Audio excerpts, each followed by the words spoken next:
पहली और बड़ी खबर जो निकल कर आ रही कि राजस्थान सरकार ने कोरोनिल बेचने पर लगाया बैन, उत्तराखंड सरकार से पतंजलि को नोटिस। और साथ ही आपको बता दें कि महाराष्ट्र सरकार ने भी पाबंदी लगा दी है इस पर। यह दोस्तों आपको बता दें कि देश और दुनिया में महामारी का कहर बढ़ता ही जा रहा है। महामारी के खात्मे के लिए दुनिया के ज्यादातर देश इसके इलाज की दवा बनाने में जुटे हुए हैं। हालांकि इस बीच बाबा रामदेव के महामारी की दवा कोरोनिल को लेकर विवाद बढ़ता ही जा रहा है। वहीं अब दवा की बिक्री पर राजस्थान में पाबंदी लग चुकी है। इसके अलावा उत्तराखंड सरकार ने भी पतंजलि की दिव्य फार्मेसी को नोटिस जारी किया है। और साथ ही आपको बता दें कि महाराष्ट्र सरकार ने भी इस दवा पर पाबंदी लगा दी है। दोस्तों आपको बता दें कि राजस्थान के चिकित्सा, स्वास्थ्य और आयुषी मंत्री रघु शर्मा ने कहा है कि भारत सरकार के जरिए ड्रग्स एंड कॉस्मेटिक एक्ट 1940-1945 के तहत 21 अप्रैल 2020 को जारी गजट नोटिफिकेशन के मुताबिक केंद्रीय आयुष मंत्रालय की इजाजत के बिना महामारी की दवा के रूप में किसी भी आयुर्वेदिक औषधि को बेचा नहीं जा सकता।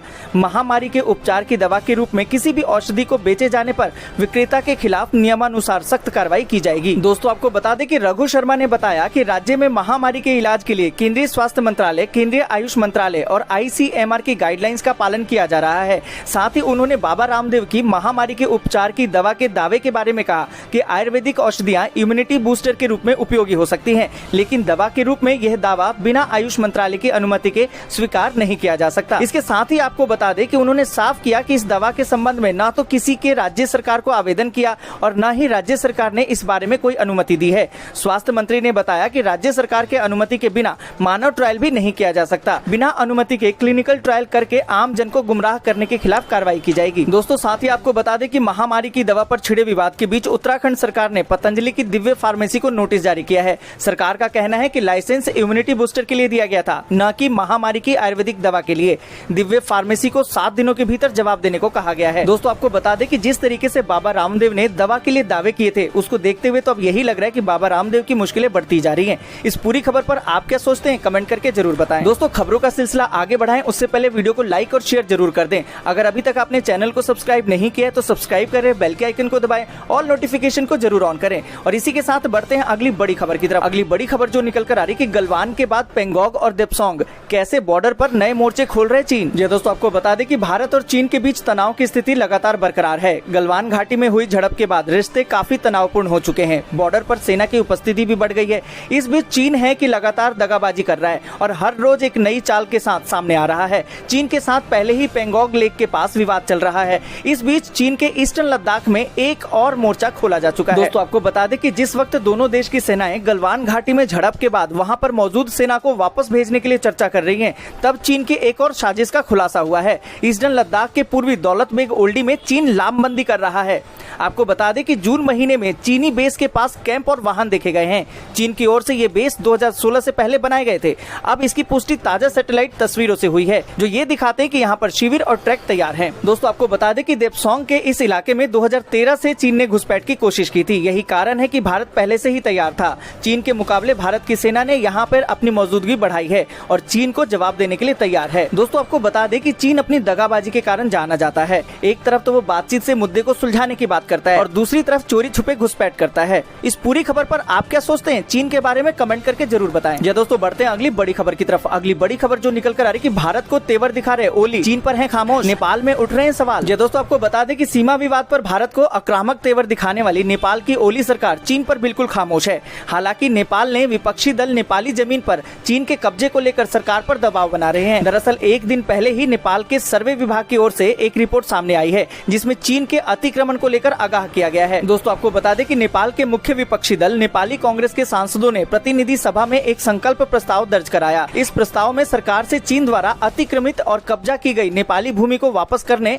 और अतिक्रमित भूमि की स्थिति के बारे में संसद को सूचित करने के लिए कहा गया है। यह दोस्तों आपको बता दें कि नेपाली कांग्रेस के सांसद देवेंद्र राज कंडेल, सत्यनारायण शर्मा और संजय कुमार गौतम ने बुधवार को जन प्रतिनिधि सभा सचिवालय में संयुक्त रूप से प्रस्ताव दर्ज किया। प्रस्ताव में कहा गया है कि नेपाल और चीन के बीच 1414.88 किलोमीटर की सीमा है। इस सीमा इलाकों में कई भूभाग पर चीन द्वारा अतिक्रमण किया गया है। संकल्प पत्र में बताया गया है कि सीमा पर लगे 98 पिलर को नष्ट करके चीन ने नेपाल के भूभाग पर कब्जा किया है, जिसे न्यूज चैनल ने भी प्रमुखता से दिखाया है। सरकार चीन के कब्जे वाले नेपाल के भूभाग को वापस लाने के लिए किए गए प्रयासों से सदन को अवगत कराए, साथ ही इन इलाकों की स्थिति और वास्तविक अतिक्रमित प्रदेशों और गाँवों के बारे में भी सदन को जानकारी दे। दोस्तों आपको बता दें कि संकल्प पत्र में कहा गया है कि चीन ने नेपाल की 64 हेक्टेयर जमीन पर कब्जा किया है। दोस्तों हम आपसे आपसे जानना चाहते हैं कि चीन द्वारा दूसरे देशों में अतिक्रमण की जो नीति है इस पर आप क्या सोचते हैं, कमेंट करके जरूर बताएं। तो दोस्तों इसी के साथ बढ़ते हैं अगली बड़ी खबर की तरफ। अगली बड़ी खबर जो निकल कर आ रही कि माइक पोम्पियो ने कहा कि चीनी कंपनियों के खिलाफ एक लहर शुरू हो चुकी है, खत्म हो रही है हुआई के साथ डील। ये दोस्तों आपको बता दें कि फ्रांस में ऑरेंज, भारत में जियो और ऑस्ट्रेलिया में टेल्स्ट्रा ने चीनी फर्मों के साथ काम करने से बिल्कुल मना कर दिया है।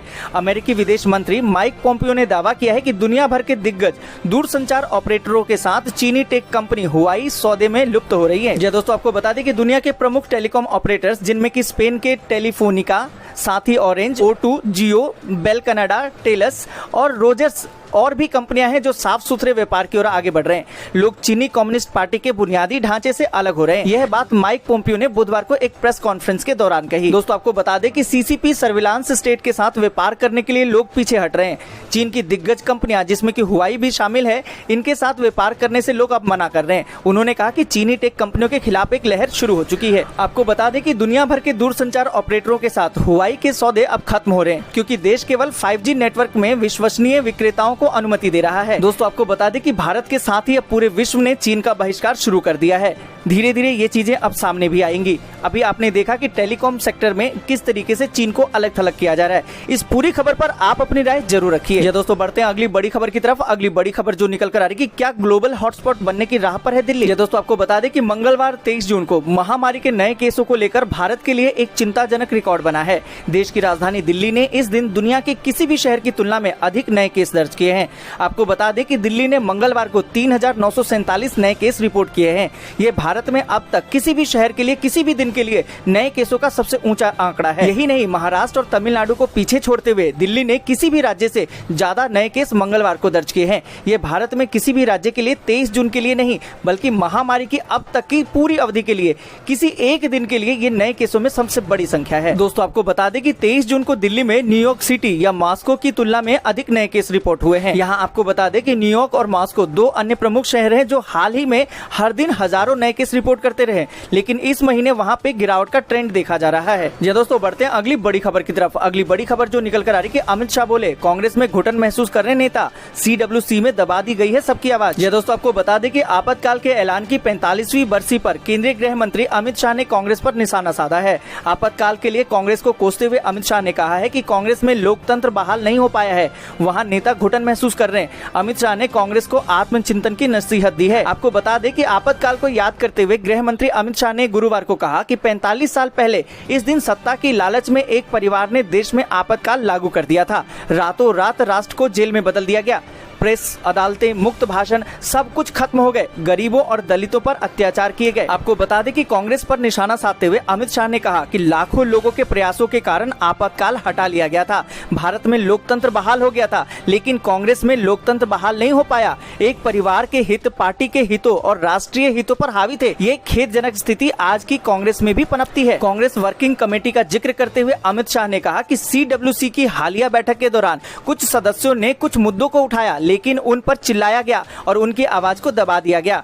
पार्टी के एक प्रवक्ता को बिना सोचे समझे बर्खास्त कर दिया गया। दुखद सच्चाई ये है कि कांग्रेस में नेता घुटन महसूस कर रहे हैं। जी दोस्तों बढ़ते हैं अगली बड़ी खबर की तरफ। अगली बड़ी खबर जो निकल कर आ रही कि भारी बारिश से असम में बाढ़, 12 ने तोड़े दम, नदियां उफान पर, CRPF हेडक्वार्टर में घुसा पानी। जी दोस्तों आपको बता दें कि असम में बाढ़ के कहर से हजारों लोग सड़क पर आने को मजबूर हो गए हैं। करीबन एक हफ्ते से लगातार हो रही भारी बारिश के कारण यहाँ स्थिति काफी गंभीर बनी हुई है और यहाँ अब तक 38,000 लोग इससे प्रभावित हुए हैं। असम राज्य आपदा प्रबंधन प्राधिकरण की प्रतिदिन की रिपोर्ट के मुताबिक राज्य में बाढ़ में एक और व्यक्ति के दम तोड़े जाने की खबर आई है और साथ ही मृतकों की संख्या बढ़कर 12 हो गई है। दोस्तों आपको बता दें कि डिब्रूगढ़ में CRPF के हेडक्वार्टर में भी पानी घुस गया है, जिसके कारण जवानों को काफी परेशानी का सामना करना पड़ रहा है। यहाँ जवानों के बेडरूम तक पानी पहुँच गया है। दोस्तों बढ़ते हैं अगली बड़ी खबर की तरफ। अगली बड़ी खबर जो निकल कर आ रही कि पाकिस्तान के इस्लामाबाद में बनेगा कृष्ण मंदिर, इमरान सरकार देगी 10 करोड़ रुपए। दोस्तों आपको बता दें कि पाकिस्तान के इस्लामाबाद में पहला हिंदू मंदिर बनने जा रहा है। 10 करोड़ रुपए की लागत से बनने वाले भगवान श्री कृष्ण के मंदिर का निर्माण कार्य शुरू हो चुका है। जानकारी के मुताबिक मंदिर राजधानी के H9 क्षेत्र में 20,000 वर्ग फुट में बनाया जाएगा। दोस्तों आपको बता दें कि जानकारी के मुताबिक मंदिर राजधानी के H9 क्षेत्र में 20,000 वर्ग फुट में बनाया जाएगा।